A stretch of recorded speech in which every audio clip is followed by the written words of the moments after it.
The 3 cycles of protest called by the opposition rocked the country since March.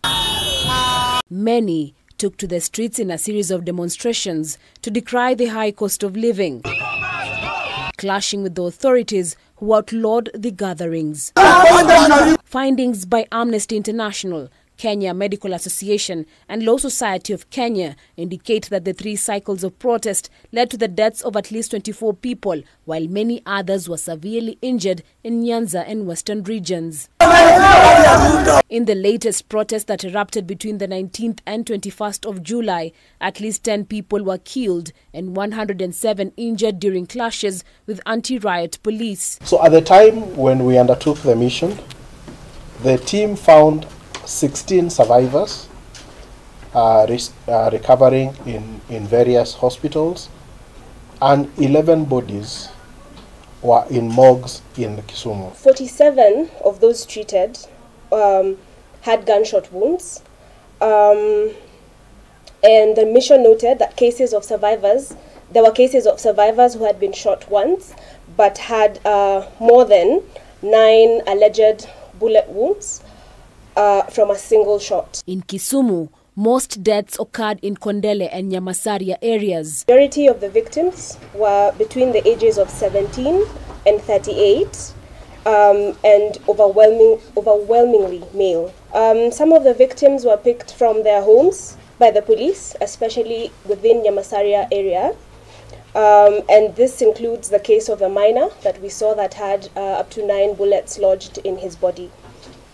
And the doctors on site also confirmed that several of the injured had injuries to their genital areas. On the 7th of July, 3 people died by gunshots in Kisii County. 7th July protests led to the deaths of 3 people in Kisii. A woman with a bullet lodged in her breast survived the incident. According to the findings, health facilities were not spared. We had reports of the Jaramogi Oginga Odinga Teaching and Referral Hospital being tear gassed. We had an ambulance driver that was dragged out of his ambulance and injured. And on tampering of evidence by police. Some victims' families were not allowed to see or to photograph bullets extracted from the bodies of their loved ones.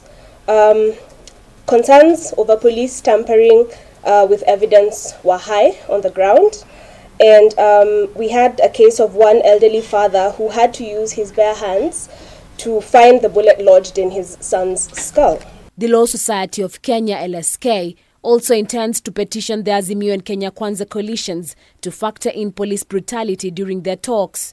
We intend to use that information to petition them to, as they undertake those discussions, to make it a matter of interest, and we are ready and prepared to even go to court. LSK also wants the Ministry of Interior to give a full statement on the unlawful arrests of young people. Even in Kisumu, and this was also established, that there were cases where children or young people were arrested, kept in police cells for about 3 or 4 days, and then released without a charge. The joint team is embarking on more fact-finding missions to determine and uncover the depth of police brutality.